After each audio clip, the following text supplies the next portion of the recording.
पश्चिम बंगाल के नागरिक परिवर्तन लाए, डबल इंजन की सरकार लाए और ये डबल इंजन की जो सरकार बनेगी,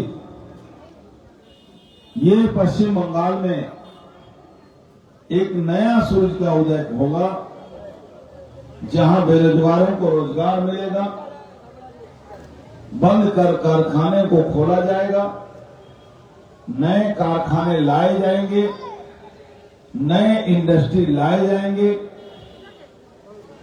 7th पे कमीशन लागू किया जाएगा, नौजवानों को सबसे जरूरी है रोजगार देना। उसके साथ साथ जो नौजवान रोजगार की स्थिति में अभी तक नहीं पहुंचे, यानी कि माध्यमिक के बाद, माध्यमिक से लेकर उनका ग्रेजुएशन कंप्लीट होने तक उनको एक सहायता राशि 3,000 रुपये की हर महीने, अन्नपूर्णा भंडार के नाम पर 3,000 रुपया हर महीने, ये हमारे घोषणा पत्र में आपको दिखाई दे। सिंगूर के आधे जमीनों पर कारखाने बनेंगे, आधे जमीनों को खेती के लिए उपयोगी बनाया जाएगा, जिसमें सरकारी सहायता मिलेगी। जूट मिलों को, उसमें जो कम वेजेज में लोगों की नौकरी दी जाती है, उसको लेबर एक्ट के तहत जो कानून है उसके तहत उनको तनख्वाह मिले। लेबरों के लिए जो 4 कानून नए लाए गए हैं, उसको कड़ाई से बंगाल में लागू करना। भारतवर्ष का कोई भी सुविधा सहायता जब प्रधानमंत्री जी घोषणा करते हैं, तो बंगाल की सरकार की नेत्री ममता बनर्जी जो पैसा अगर उनके सरकार के अकाउंट में ट्रेजरी में आता है, वो प्रोजेक्ट लागू करने में उनको कोई कोताही नहीं रहती है।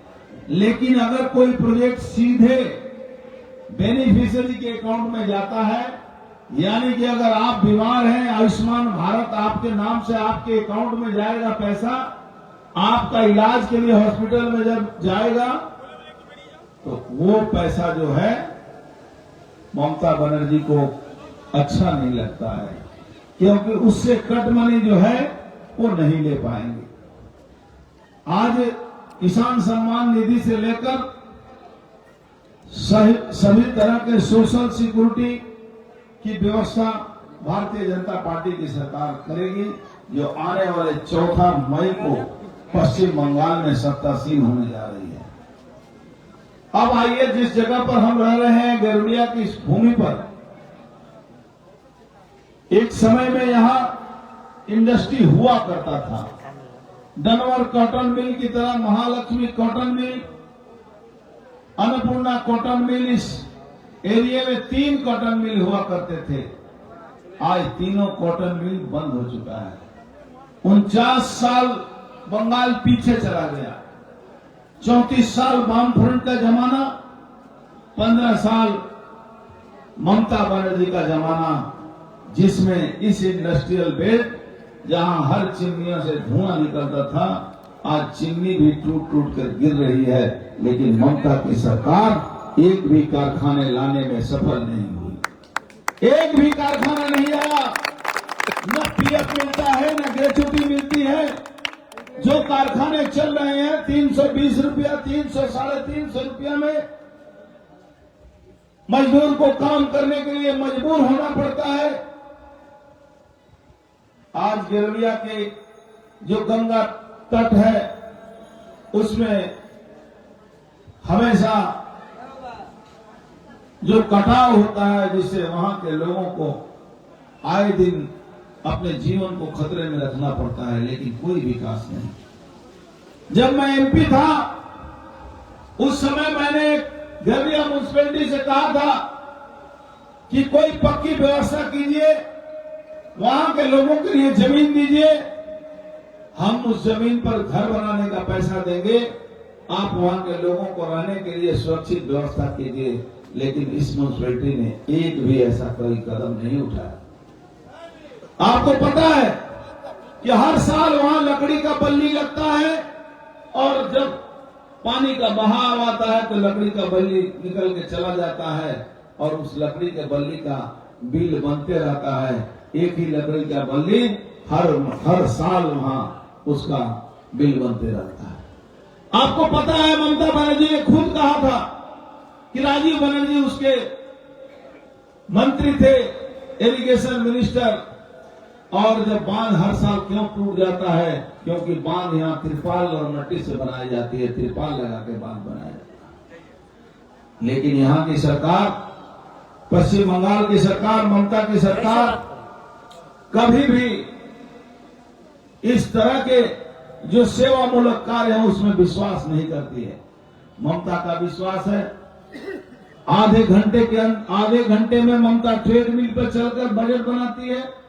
भतीजा को इतना ज्यादा उन्होंने पैसा कमाने के लिए रास्ता खोल दिया कि टाटा, बिरला, अडानी, अंबानी भी आज उनके सामने टिक नहीं पाते हैं, क्योंकि बिना इन्वेस्टमेंट का ममता बनर्जी के भतीजे का बिजनेस चलता है। एक कारखाना नहीं है, एक कोई फैक्ट्री नहीं है, कोई ट्रेड का कंपनी नहीं है उनके पास, लेकिन उनको सीमेंट बालू बेचकर लाखों करोड़ों रुपए की आमदनी होती है। यानी कि कोयला चोरी से लेकर ह्यूमन ऑर्गन चोरी से लेकर हर तरह का चोरी इस बंगाल के प्यारे भतीजे जिनका नाम है अभिषेक बनर्जी, उनके लिए सभी सुरक्षा, सभी व्यवस्था उपलब्ध है। एक एमपी जिनके लिए 2000 पुलिस एक साथ चलती है, और उसी के साथ साथ आप देखिएगा कि जितने भी चोर थे, जितने भी गुंडा थे, जितने भी बदमाश, उनको यहां की सरकार ने सुरक्षा मुहैया कराया। आज मैंने एक नया नाम सुना, इलेक्शन कमीशन ने इनको वीआईपी क्रिमिनल के नाम से चिन्हित किया है कि वीआईपी क्रिमिनल जो कभी गुंडा थे, गुंडा हैं और उनको पुलिस की सिक्योरिटी मिली है, वो वीआईपी क्रिमिनल के रूप में उनको चिन्हित किया गया है। और इलेक्शन कमीशन ने कहा है कि ऐसे लोगों को चिन्हित करके उनको नजरदारी करो, और जिनको सिक्योरिटी जरूरत नहीं है, अपराधी हैं, वो सिक्योरिटी को लेकर आप लूटपाट मचाते रखे हैं, उनको उनसे सिक्योरिटी हटा लिया जाए। बंगाल की जनता आज त्रस्त है। यहाँ का चेयरमैन आपको पता है, हर तीसरे दिन उसको दीघा या मंदारमनी घूमने जाना पड़ता है। शराब के नशे में जब तक नहीं रहेगा तब तक उसका कोई भी रोजी रोजगार नहीं चलता है। जहां पर लेली नगर, जहां उसके बगल में वो काउंसिलर है, आज वहां की स्थिति क्या हुई आपने देखा होगा। हिंदुओं पर हमला हुआ और एक शब्द भी किसी हिंदू को मरहम पट्टी लगाने के लिए भी नहीं पहुंचा कौन? वहां का जो काउंसिलर है, उसका क्या नाम है, रबीना, क्या नाम है? रवि शाह, वो मुसलमानों से जाके माफी मांग रहा है कि भाई क्षमा करे दाओ, आमरा तुम्हारे पासे दाঁড়াতে पारिনি। ये स्थिति है। आज स्थिति इस जगह पर पहुंच गई है कि गेरुड़िया म्युनिसिपैलिटी में बिना पैसा दिए हुए आप कोई काम नहीं करा सकते हैं। प्रधानमंत्री जल कल फ्री, हर घर में जल कल और पानी की व्यवस्था किया है, केंद्र सरकार पैसा देती है, लेकिन गेरुड़िया म्युनिसिपैलिटी में बिना पैसा दिए आपका न कल लगेगा, न नल लगेगा, और न ही आपको कोई सुविधा मिलेगी। यहाँ तक कि ये सरकार कहती है कि हम जन्म से लेकर मृत्यु तक सारी सुविधाएं देते हैं, लेकिन मृत्यु के बाद जो 2000 रुपये का रेन्यूमरेशन की बात करती है, बिना 500 रुपये दिए वो जलाने वाला और कब्र देने वाला पैसा भी उनको नहीं मिलता है, और 6-6 महीना लगता है वो भी पैसा देने के लिए। गेरुड़िया म्युनिसिपैलिटी की एक हालत यह है कि कैसे, किस तरह से लूट का सम्राट बिना कोई काम किए हुए कागज पर पैसा उठता है। देखिए, दीवार बोर्ड में जितना खर्चा किया है, अगर रास्ता बनाने में उतना खर्चा किया रहता तो यहाँ की जनता बहुत खुश रहती। गेरुड़िया म्युनिसिपैलिटी के 2 नंबर वार्ड में हम लोग जब घूम रहे थे, वहां एक सरकारी आवासन है, तो वहां की जनता हमसे पूछ रही थी कि কেন এরকম রাস্তা তৈরি হয়েছে, सब রাস্তায় জল আমাদের ঘরে ঢুকে যাচ্ছে। हमने कहा इसका जिम्मेवार मैं नहीं हूं, यदि আপনারা সরকার বদলে দেন আমরা এটা ঠিক করব। आज नवापड़ा विधानसभा की हालत यह है कि न तो निकासी व्यवस्था है, न कवर ड्रेन है। आज ममता बनर्जी जितने ठेकेदारों को ये काम दिए, सारे के सारे काउंसिलर यहाँ के ठेकेदार हैं। जितना तृणमूल के काउंसिलर, चाहे वो म्यूनिसिपैलिटी में हो, चाहे वो गांव के पंचायतों में हो, अगर वहां का मेंबर है तो वही वहां का ठेकेदार है। और सोचिए कि जो रोड बनता है दूसरा साल अगर नहीं टूट गया तो जो कॉन्ट्रैक्टर, जो ठेकेदारी करता है, जो काउंसिलर, उसको बेइज्जती का सामना करना पड़ता है कि तुम्हें किरकम रोड तैयारी कर ले कि एक बचर থেকে বেশি दिन टिके गल ये रोडटा। आज स्थिति क्या है? आज आपके सामने भारतीय जनता पार्टी ये कह रही है कि हम आपके लिए लड़ाई करेंगे। आज नरेंद्र दामोदर दास मोदी जी जो भी रुपया बंगाल में भेजते हैं, ममता बनर्जी मेड इन ममता बनर्जी करके आज उस पर मोहर लगा देती हैं। आज आप देखे होंगे स्वास्थ्य व्यवस्था की हालत। स्वास्थ्य व्यवस्था क्या है नवापड़ा विधानसभा में? एक भी सरकारी अस्पताल नहीं है। सरकारी अस्पताल जो है BN Bose, Golghar state general hospital, Naiyati state general hospital, एक समय में स्टेट जनरल हॉस्पिटल हुआ करता था, आज उसका नाम है सुपर स्पेशलिस्ट हॉस्पिटल, जहां कुत्ते घूमते रहते हैं, बिल्ली घूमते रहती है, बच्चों का नाक काट के लेके चला जाते हैं, और न बेड है, न बेड पर कोई चद्दर है, न कुछ है। एक एक बेड के ऊपर किसी भी तरह से लोगों को भर्ती कर दिया जाता है। भर्ती तो नाम मात्र का होता है, उनका खाली ट्रांसफर होता है। Mamata Banerjee super specialist hospital की बात करती हैं, लेकिन स्वास्थ्य व्यवस्था की हाल आर्जिकल की बेटी जिस तरह से डॉक्टर की हत्या की गई, उसका कारण एक ही था कि स्वास्थ्य व्यवस्था में घपलाबाजी। ममता बनर्जी के रिश्तेदार रंजीत घोष के भतीजे संदीप घोष जी वहां सीएमओ थे, और उन्होंने जिस तरह से वहां लूट का साम्राज्य कायम करके रखा था, इससे क्या हुआ कि वहां जब वो बेटी जान गई, वो डॉक्टर जान गई कि यहाँ ऑर्गन सप्लाई होता है, डेड बॉडी का ऑर्गन निकाल कर बेच दिया जाता है, वहां उनकी हत्या कर दी जाती है। और हत्या करने के बाद क्राइम सीन को इस तरह से अल्टर कर दिया गया कि वहां सीबीआई ईडी सब जाकर फेल हो गई, क्योंकि क्राइम सीन पर कुछ मिला ही नहीं। क्योंकि उसकी मदद कौन कर रहा था? उसकी मदद कर रहा था कलकत्ता पुलिस का कमिश्नर, जो रात में 2 बजे तक ममता बनर्जी के इंस्ट्रक्शन से ये सारा अपराध मूलक कार्य किया। और ममता बनर्जी ने वहां के एमएलए और वहां का एक काउंसिलर को दायित्व दिया कि डेड बॉडी को जल्द से जल्द जला दिया जाए, और डेड बॉडी को बिना सेकंड पोस्टमार्टम के उसको जबरदस्ती जला दिया गया। आज लॉ कॉलेज में बलात्कार होता है, और जो बलात्कारी है उसका खास इसके साथ जो यहाँ इसको तृणमूल कांग्रेस ने उम्मीदवार बनाया है, उस बलात्कारी का 1 नंबर दोस्त, 1 नंबर साथ में रहने वाले, आप कभी भी सोशल मीडिया में पोस्ट उठाकर देख लीजिए। ये बलात्कारियों को लेकर ये नवापड़ा की जनता के सामने फेंक दिया गया है, और नवापड़ा की जनता आज तय करेगी वोट देने के पहले कि हमें वोट देना चाहिए कैसे, क्या सोच के वोट देना चाहिए।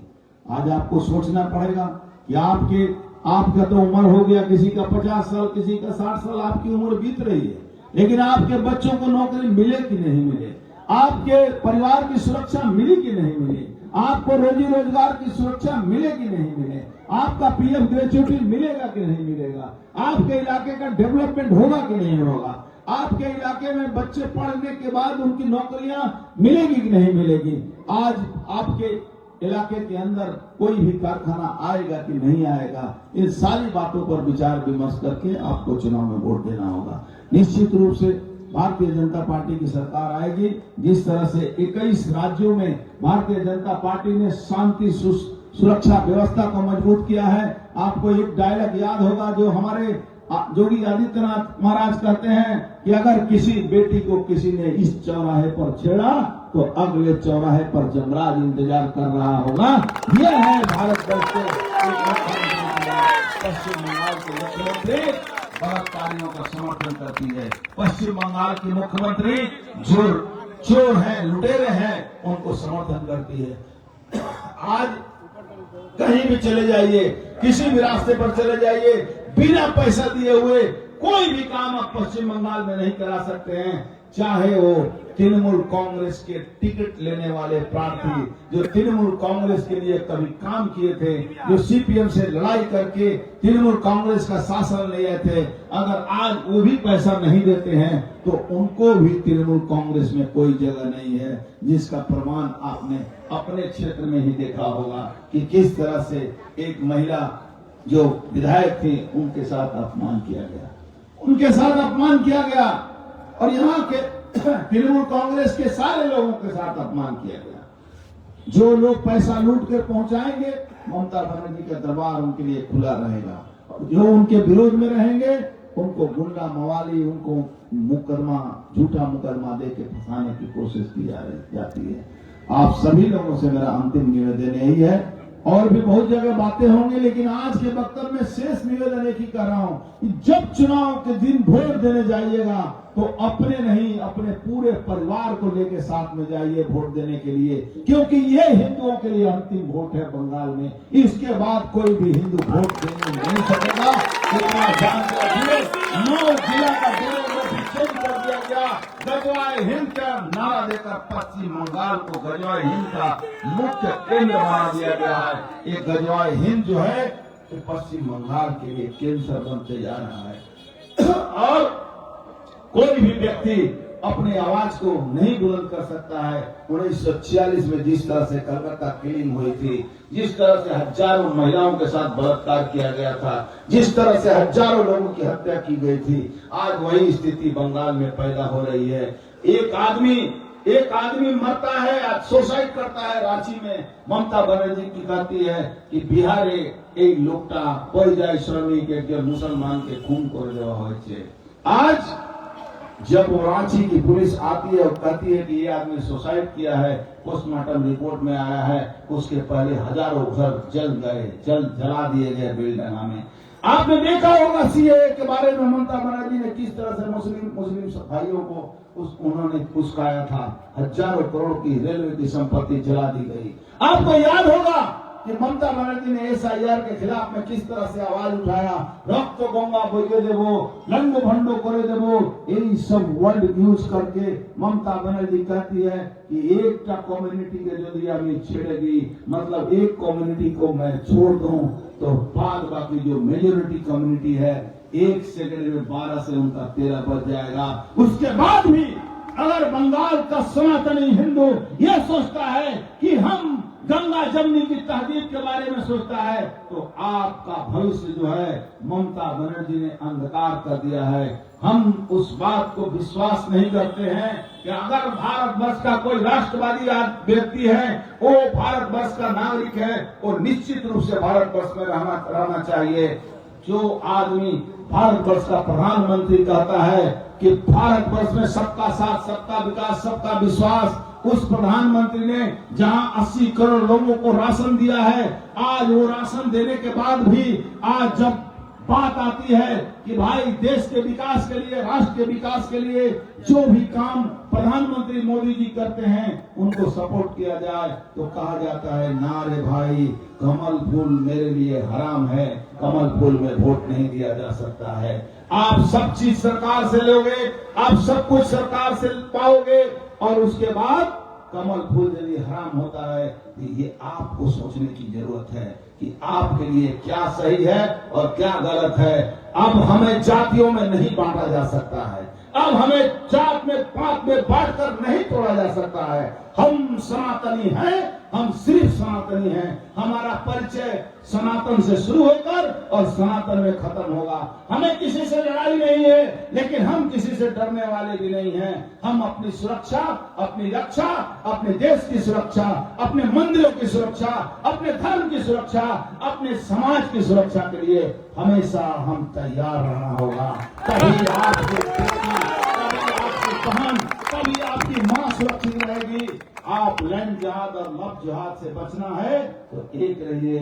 योगी आदित्यनाथ जी ने कहा है, एक रहोगे तो सेफ रहोगे, कटोगे बटोगे तो कटोगे। ये नारा हमेशा अपने दिमाग में गूंज के लेना चाहिए। तो कटोगे, एक रहोगे तभी सेफ रहोगे। धन्यवाद।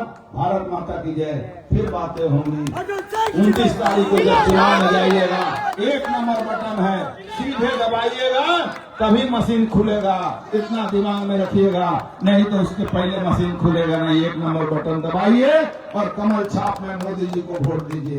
अर्जुन सिंह को वोट दीजिए या न दीजिए, मोदी जी को जरूर वोट दीजिए। और मोदी जी हमारे आदर्श है, मोदी जी हमारे नेता हैं, मोदी जी इस देश को आगे बढ़ा रहे हैं। घर में इंडिया में बैठकर 100 किलोमीटर में पाकिस्तान में ढुककर आतंकवादियों के घर को उड़ा दे हैं। इसका नाम मोदी है, उस व्यक्ति का नाम मोदी है जो हर पॉइंट में भारत का जब झंडा लेकर, भारत का जहाज जब तेल और गैस लेके आता है तो न अमेरिका बम चलाता है न ही ईरान बम चलाता है। जब यूक्रेन और रसिया की युद्ध होती है तो बच्चों को, चाहे वो पाकिस्तानी हो, बांग्लादेशी हो, अफगानी बच्चे हों, और जब भारत के झंडा लेकर निकलते हैं तो उस ट्रेन पर बम नहीं गिरता है। यह है नरेंद्र मोदी जो पूरे देश में, पूरे दुनिया में और भारत का स्तर ऊंचा किया है। तो आइए, इसी के साथ मैं अपने वक्तव्य को विराम देता हूँ। भारत माता की जय श्री राम, जय श्री राम, हिंदू हिंदू। जिंदाबाद जिंदाबाद जिंदाबाद।